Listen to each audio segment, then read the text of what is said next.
اپنے شیخ الاسلام کو.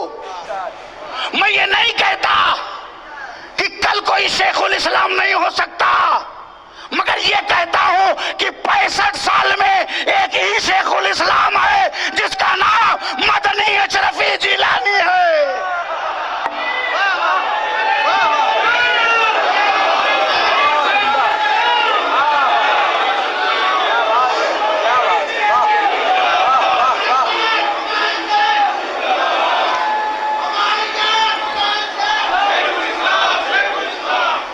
جب شیخ الاسلام کہا جا رہا تھا تو سامنے مفتی اعظم تھے. جب شیخ الاسلام کہا جا رہا تھا تو سامنے شیر بیشے اہل سنت تھے. جب شیخ الاسلام کہا جا رہا تھا تو علماء اکابرین تھے. شیخ الاسلام کا لقب جو ہے وہ گھر میں بیٹھ کے نہیں دیا گیا، وہ میدان میں دیا گیا ہے. یہ گھر کا شیخ الاسلام نہیں ہے، یہ میدان کا شیخ الاسلام ہے. جو علم کا میدان ہے وہی شیخ الاسلام کا جہان ہے.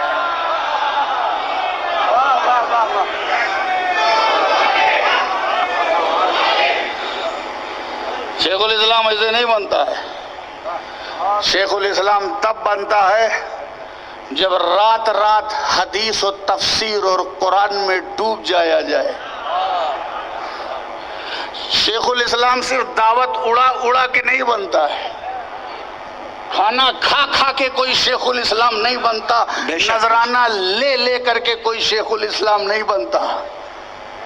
شیخ الاسلام کوئی تب بنتا ہے جہاں علم بھی ہو، عرفان بھی ہو، تقوی بھی ہو، طہارت بھی ہو، ریاضت بھی ہو، بندگی بھی ہو، مجاہدات بھی ہو، جہاں دیکھنے والوں کی شہادت بھی ہو، اس سے پہلے محدث اعظم کی بشارت بھی ہو، اور جس کے سینے میں مخدوم اشرف کے علم کی امانت بھی ہو. ہماری جان ہماری شان، ہماری جان ہماری شان، ہماری جان ہماری شان.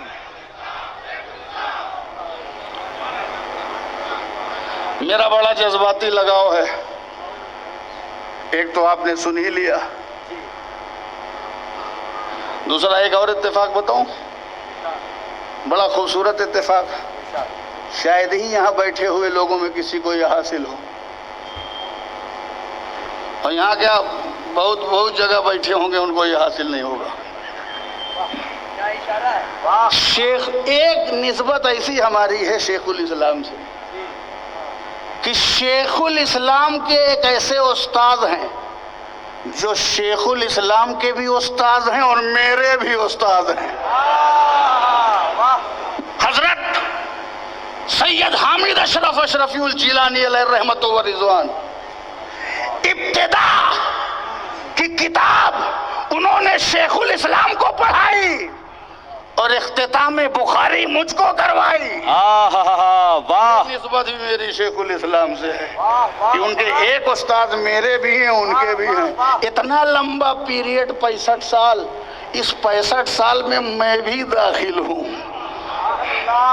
سبحان اللہ سبحان اللہ. ہاں، اگر شجرہ تلمذ صرف بیت و ارادت تھوڑی چلایا جاتا ہے، اس اساتذہ کا بھی شجرہ چلایا جاتا ہے. کس نے کس سے پڑھا، کیا پڑھا.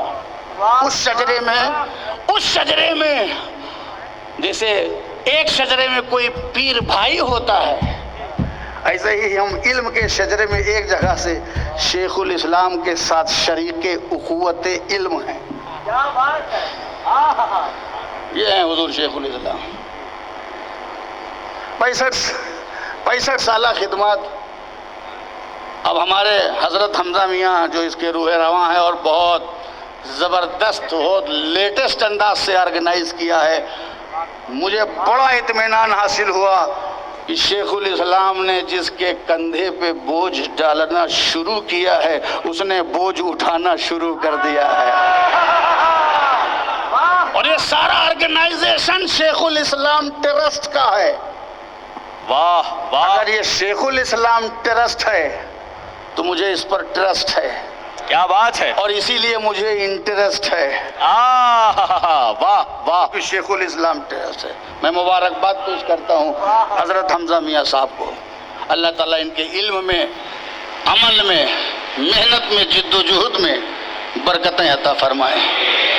اور پھر ابھی تو سب سیکھ ہی رہے ہیں شیخ الاسلام کے سائے میں. جب تک سورج چمکے گا چاند کی روشنی پتہ نہیں چلے گی. کیا بات ہے. آج نہیں پتہ چل رہا ہے حمزہ میاں کے بارے میں. صدیق و عمر اور عثمان علی تب چمکے جب رسول بظاہر روپوش ہو گئے. اللہ کرے شیخ الاسلام کا سایہ ہم پر دیر تک قائم رہے، ان کا وجود مسعود ہم پر سایہ گستر رہے. آمین. مگر یاد رکھنا صلاحیتیں دوسروں کی نوٹس لینے کے لیے بعد ہی میں نظر آتی ہیں. اس لیے جو کسی پھول کے سائے میں رہتی ہے مٹی پھول کے سائے. وہ خوشبودار ہو جاتی ہے. کیا بات ہے. من گلے ناچیز ہستم مدت باگل نشستم جمال ہم نشیں درمن نصر کرد وگرنہ من ہما خاکم کی ہستم. مٹی نے سادی سے پوچھا تھا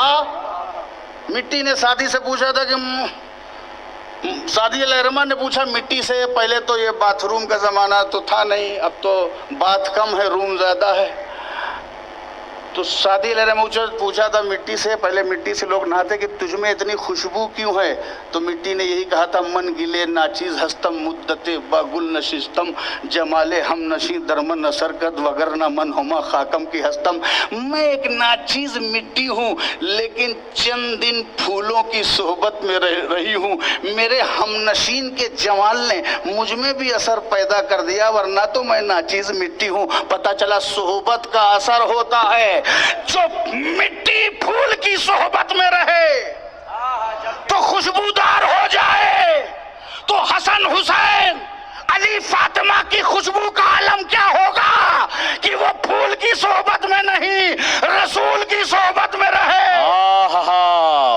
جب مٹی پھول کی صحبت میں رہ کر کے خوشبودار ہوتی ہے تو پھر حمزہ میاں کی خوشبو کا عالم کیا ہوگا جو رات و دن شیخ الاسلام کی صحبت میں رہا کرتے ہیں. نعرے تکبیر، نعرے رسالت، جانشین حضور